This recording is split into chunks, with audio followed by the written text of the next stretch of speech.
You're unbelievable! The sound of my dad's palms slamming the dinner table rang through the room like a gunshot. Forks rattled. Glasses shook.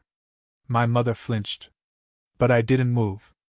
I just sat there, my hands resting on the linen napkin in my lap, staring at the chaos he just created with 5 fingers and a single sentence.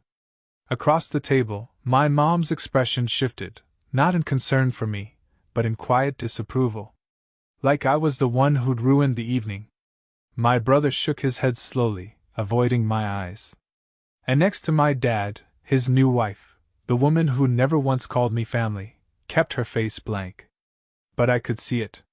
The twitch of her lip. The subtle tilt of her chin. She was waiting for me to cave. I didn't. All I had said was, "No. I'm not splitting her hospital bill." That was it. No shouting. No insults. Just a calm refusal. And yet suddenly, I was the monster. The selfish son. The ungrateful child who wouldn't step up. I wanted to ask, where were they when Mom was sick? When I was skipping meals to cover her medication? When I was holding her hand during chemo while Dad was on a beach somewhere with her? But I didn't say a word. I knew none of them wanted to remember.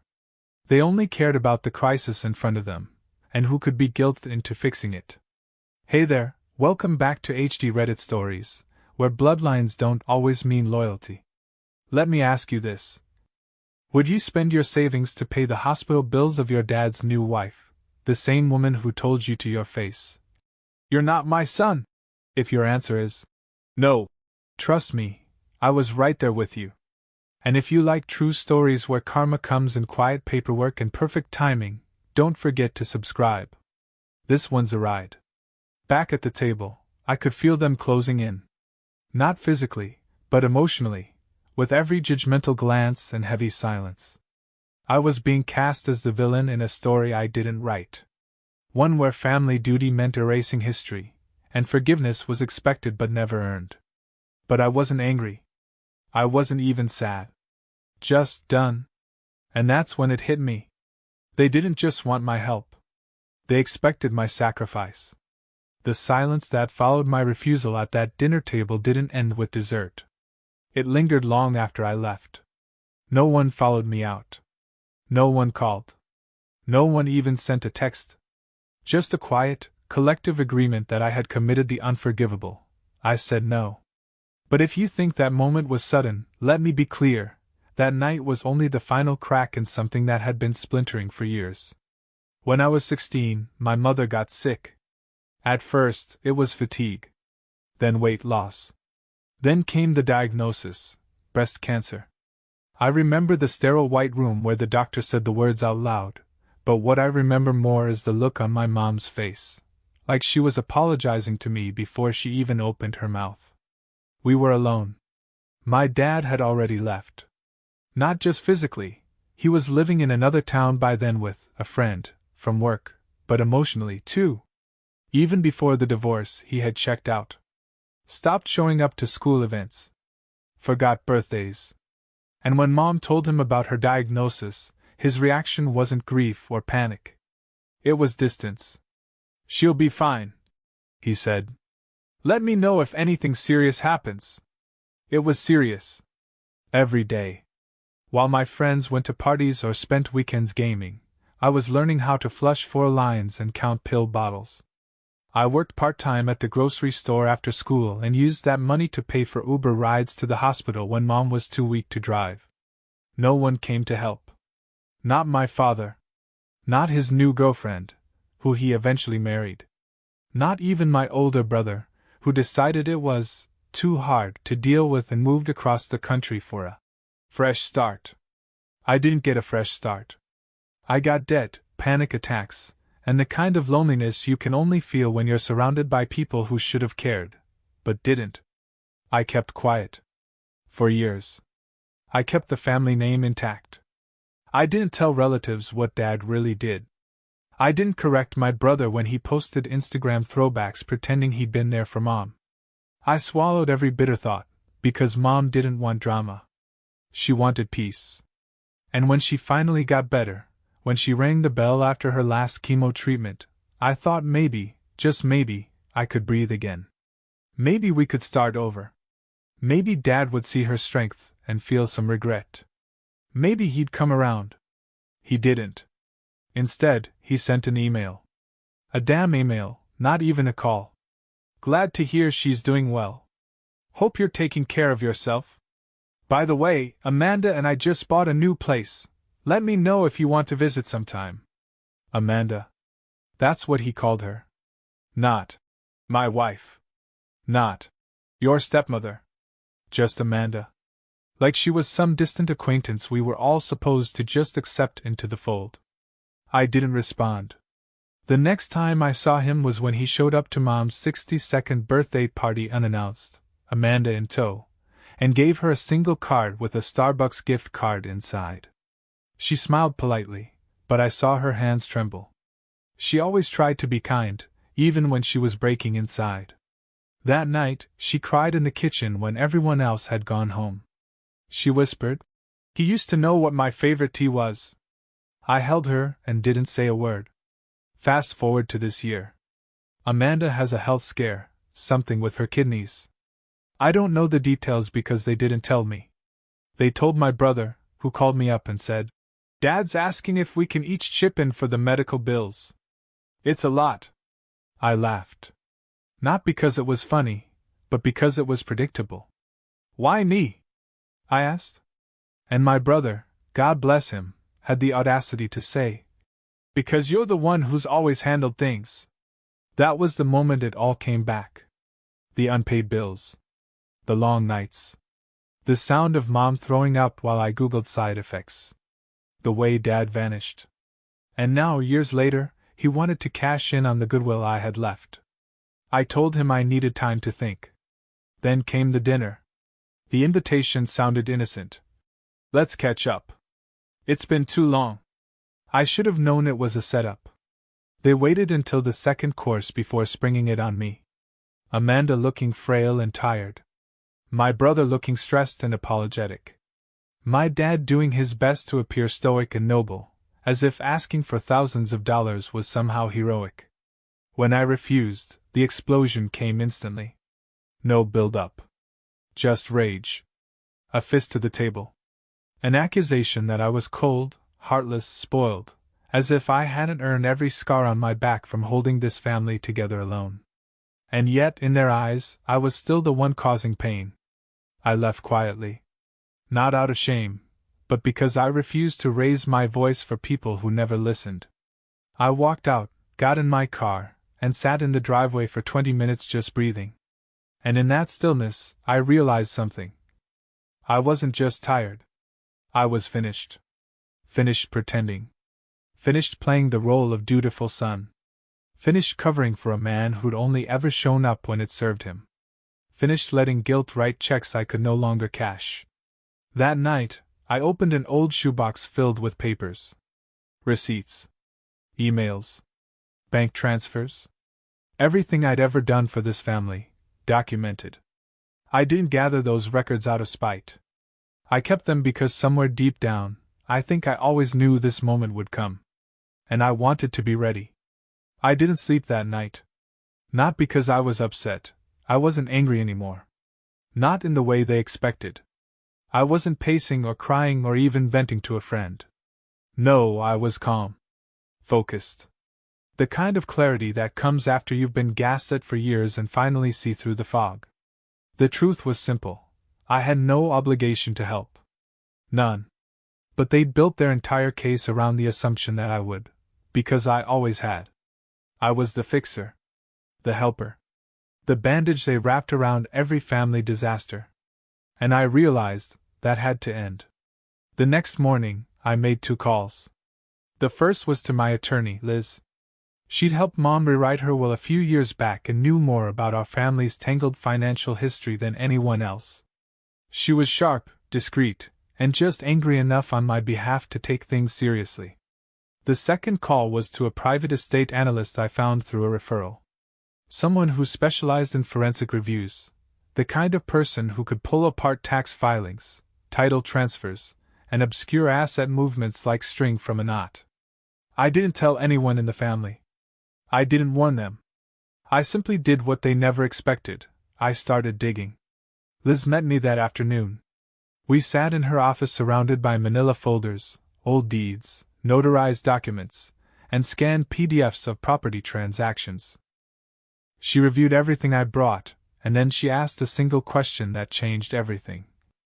When your dad remarried, was there a prenuptial agreement? I blinked. I had no idea. She smiled grimly. If there wasn't, and if he transferred assets to his new wife without securing your inheritance rights under the original will, especially property that partially belonged to your mother, then you have legal standing to challenge it. Potentially freeze it. I leaned back in the chair. I can stop the transfer? She nodded. With the right motion and documentation, yes. If what you're saying is true, that your father quietly moved family assets into her name without disclosing them, then it's not just unethical. It's contestable. The estate analyst, Nathan, came back with results faster than I expected. Within 4 days, he sent me a summary report that nearly made my jaw drop. My father had funneled nearly all major assets, including a second home, a vintage car collection, and even part of a family-owned business, into a joint trust with Amanda over the last 5 years. Most of these transfers had occurred after Mom's final chemo treatment. While I was picking up the pieces, he was redrafting legacy. Worse yet?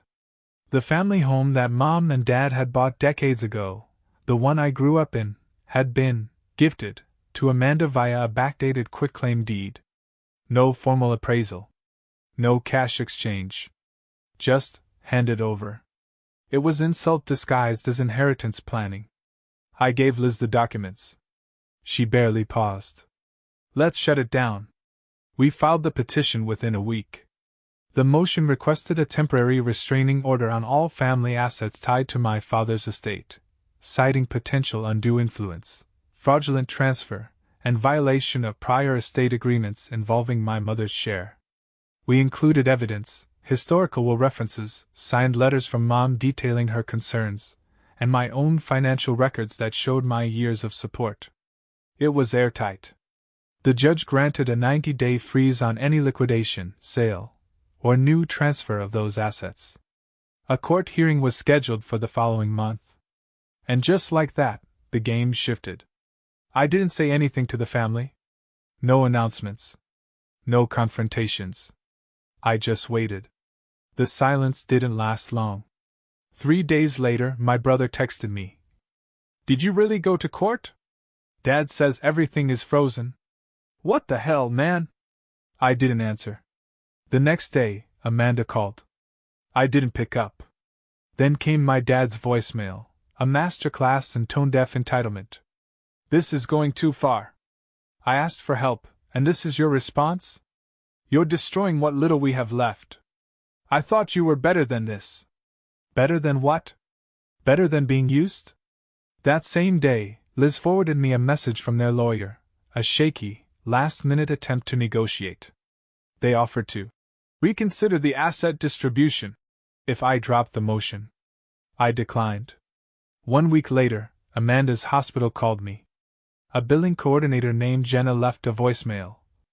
Hi, this is Jenna from Silvergrove Medical. We were told by Mrs. Collins to contact you regarding payment processing for her upcoming procedure. I just wanted to confirm if you'll be handling the copay. I called back. Hi, Jenna, I said calmly. Please let Amanda know I'm not responsible for any of her medical bills, nor have I ever agreed to be. In fact, she should be contacting her husband. Not me. There was a pause on the line. Then a soft, awkward laugh. Got it, she said. Understood. Click. That was the last straw, I think, because 2 days later, I got a knock at my door. It was my dad. He looked smaller. Not physically, but emotionally, like the air of superiority he always carried had been slowly leaking out of him. I just want to talk, he said. I stepped outside but didn't invite him in. He looked around, as if trying to decide whether to yell or cry. Eventually, he settled on guilt. She's scared, he said. She's in pain. She thinks you hate her. She's right, I replied simply. He flinched. And what about me? He asked. You really want to drag this through court? Tear the family apart? I smiled, but it didn't reach my eyes. You did that years ago. I'm just documenting it. He left. No apology. Just a bitter glance as he walked to his car, like I'd stolen something he believed belonged to him by default. A week later, Amanda sent me a handwritten letter. Not an apology, a plea. She asked for forgiveness. She talked about her illness, her fear of dying, her wish to make amends. She never once acknowledged what she'd said to me years ago. Never mentioned the way she made Mom feel unwelcome at family events. Never admitted how she stood silently as my father erased the woman who built his life. I didn't respond. Because it was never about illness. Or forgiveness. It was about power. And for the first time in my life, I had taken mine back. As the hearing date approached, they stopped contacting me. I think their attorney warned them. Maybe they finally realized I wasn't bluffing. Liz prepared final filings, and we requested mediation to avoid trial. During mediation, their side folded. Completely. Amanda surrendered her claim to the family home. My father agreed to reinstate a structured trust with my mother's portion of the original estate protected and untouched. They signed over rights to the business holdings. We added a clause: either of them could contact me again for financial support. Ever. When it was done, Liz looked at me and said, "You didn't just win. You changed the rules." I walked out of that courthouse with nothing flashy, no gloating, no speeches. Just quiet satisfaction. I thought I'd feel angry. Maybe vindicated. But mostly, I felt clean. Like I'd finally rinsed off years of guilt that wasn't mine to carry. 1 week later, I mailed something to my mother. A key. To the house she once called home. The one they tried to erase from our family history. The one I now owned again. With it was a note. Come see it when you're ready. No ghosts left here anymore. The morning after mediation, I didn't wake up with a sense of triumph. There was no celebratory music playing in the background, no movie-worthy montage of me walking into the sunrise. Instead, I woke up to silence, a silence I had longed for. No buzzing phone. No guilt-ridden voicemails. No passive-aggressive texts from relatives telling me to be the bigger person. Just peace. And coffee. I sipped it slowly by the window, watching the neighborhood go about its routine, and I felt something I hadn't felt in years: weightless. There's a strange kind of exhaustion that comes after you fight for yourself. Not the kind that drains you, but the kind that reminds you just how much you've been carrying. I'd been dragging emotional baggage for so long that I forgot what it felt like to stand up straight. But now, I was standing. Really standing. And the view from here? Clear. A few days later, I went to visit my mom. She opened the door with a puzzled look. You didn't call. I brought something, I said. I handed her the envelope, thick, official, and sealed with legal tape. What is this? Closure. She opened it slowly, her fingers trembling. Inside were the finalized estate documents. The property title, restored in her name. The trust details, secure and unbreakable. The account statements, cleared of any manipulation. And on top of it all, a letter from the court affirming it was over. She read in silence. When she looked up, her eyes were wet. You did this? She whispered. I nodded. We did this. You gave me the strength to. She reached out and gripped my hand. I was so afraid they'd take everything. Not just money. But your heart. Your dignity. They almost did, I said quietly. But not anymore. We didn't say anything else for a while. We just sat there, mother and son, letting the quiet settle like sunlight on a wound that had finally stopped bleeding. A week passed before I heard anything from my brother. He called, just once. The voicemail was short. I didn't get it before. I was scared. I thought you were blowing things up just to prove a point. But I was wrong. You were protecting something. I'm sorry. He didn't ask for money. He didn't ask for forgiveness. Just said his piece and hung up. I saved the voicemail. Not because I wanted to dwell on it, but because it felt like the first honest thing he'd said to me in years. And my father? He never called again. Amanda either. It's funny how quickly a wall can go up when people realize they can no longer manipulate their way through it. For the first time, I wasn't the one left waiting for answers. I wasn't refreshing messages or checking missed calls. They were the ones left in silence now. And I didn't owe them any noise. I went back to the house, the one they tried to sign away. It was quiet, dusty, but still familiar. The hallway still creaked the same way it did when I used to sneak in past curfew. The wallpaper in the kitchen was still hideous. And in the upstairs bedroom, the one that used to be mine, there was a shoebox on the shelf. Inside were old photographs. My parents' wedding. My baby pictures. One of me and my mom at the beach, both sunburnt and laughing. And another, the only one I kept, of me and my dad on a fishing trip when I was 9. I stared at it for a long time. He wasn't a monster. Just a man who chose convenience over conscience. I put the picture back in the box and closed the lid. Some memories don't need to be burned. They just need to be shelved. Later that night, I stood in the living room, holding the keys. I thought about what to do with the place. Renovate it? Sell it? Keep it? In the end, I did something else. I called my mom again. Hey, I said. I was thinking, you always said you wanted to open that little bookshop. She laughed. That was 20 years ago. Maybe it's time, I replied. I've got a place. And you've got stories. A pause. Then, are you serious? As a trust document. We both laughed. And just like that, a new chapter began. We turned the house into a community reading space. Shelves lined with classics and old family favorites. A little corner for poetry readings. A coffee bar Mom insisted on decorating with plants that I kept forgetting to water. And every Saturday, she'd sit by the front window, reading to kids from the neighborhood. People started calling it Margaret's house, after her. No one mentioned who used to own it. No one asked about the drama. It wasn't relevant anymore. Because we had rewritten the ending. One afternoon, a woman stopped by with her daughter. She looked familiar, but I couldn't place her until she said, I knew your mom. Back when she was sick. You brought her into the clinic a few times.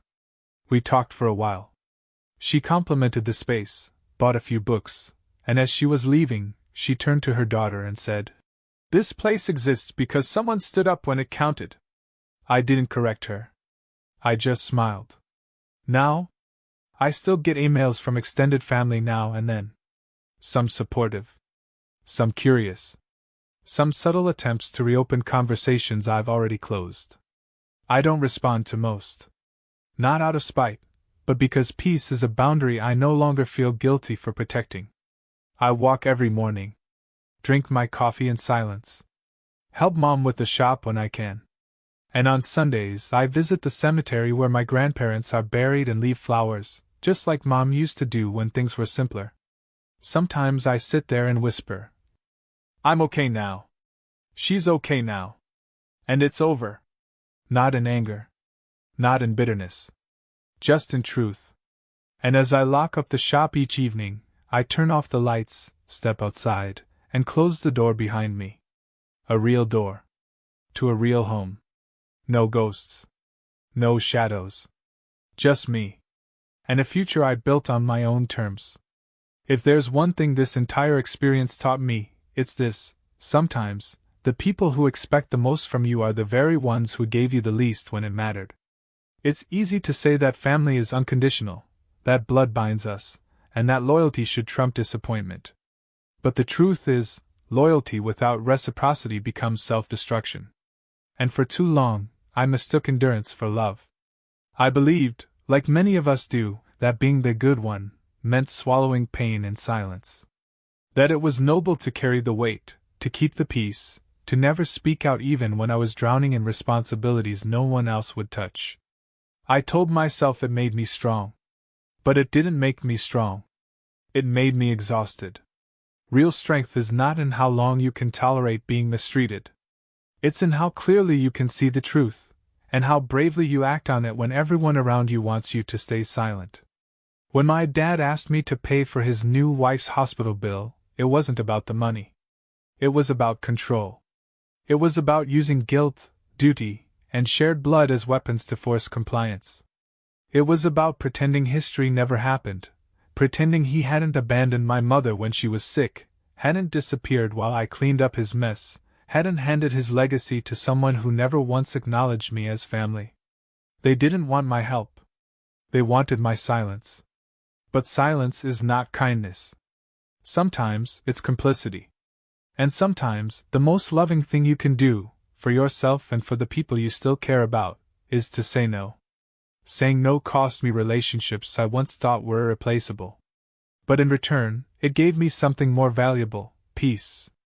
You learn that love without respect is manipulation.